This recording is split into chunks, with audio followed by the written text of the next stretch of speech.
ታሪካችን የሚጀምረው ከብዙ ሺህ ዓመታት በፊት ኡር በምትባል የከለዳውያን ከተማ ነው።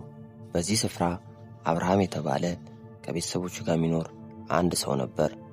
በዚያ ዘመን ሰዎች ጣዖታትን የሚያመልኩ ቢሆንም እግዚአብሔር ግን አብርሃምን ለየት ያለ ታላቅ ዓላማ መረጠው።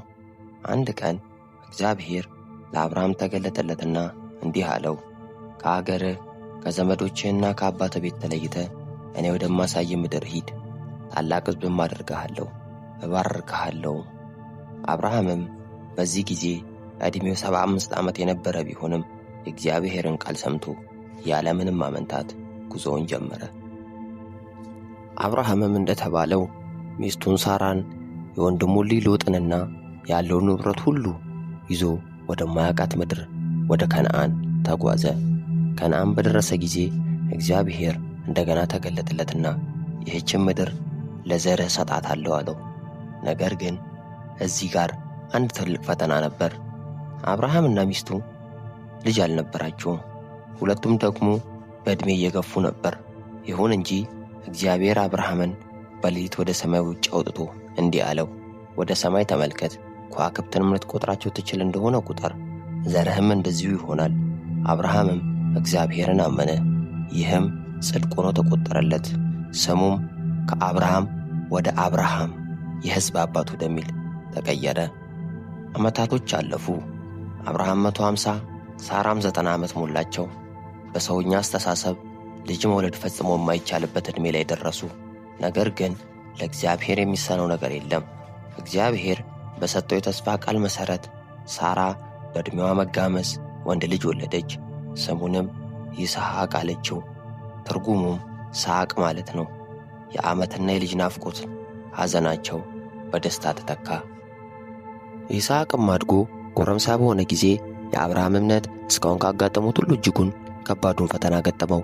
እግዚአብሔር አብርሃምን የምትወደውን አንድ ልጅህን ይስሐቅን ይዘህ ወደ ሞሪያ ምድር ሂድ፣ እኔም በምነግርህ ተራራ ላይ መሥዋዕት አድርገህ ሰውረው አለው። ይህ ትእዛዝ ለአባት ልብ እጅግ የሚቀስፍ ነበር። ነገር ግን አብርሃም እግዚአብሔር ይስሐቅን ከሙታን እንኳን ሊያስነሳው እንደሚችል ሙሉ እምነት ነበረው። በማለዳ ተነስተ ይስሐቅን ይዞ ወደ ተራራው ወጣ። መሠዊያውን ሰርቶ እንጨቱን አዘጋጅቶ ልጁን ይስሐቅን አሰረው። ቢላዋን አንስቶ ሊሰዋው ሲል የእግዚአብሔር መልአክ ከሰማይ በታላቅ ድምፅ ጠራው፣ አብርሃም አብርሃም! በብላቴናው ላይ እጅህን አትዘርጋ፣ አንድ ልጅህን ለእኔ ያልከለከልክምና እግዚአብሔርን የምትፈራ እንደሆንክ አሁን አውቄአለሁ። አብርሃምም ዘወር ሲል ቀንዶቹ በእንጨት የተያዙ አውራ በግ አየ።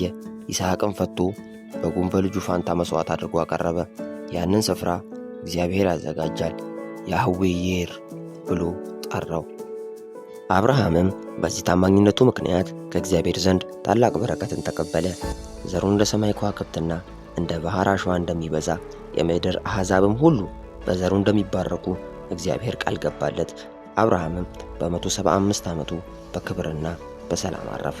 ዛሬም ድረስ አብርሃም በታሪኩ የምናውቀው በታላቅ እምነቱና መታዘዙ ነው። ያለምንም ጥርጥር እግዚአብሔርን በመከተል የእምነት አባት ተብሎ ተጠራ።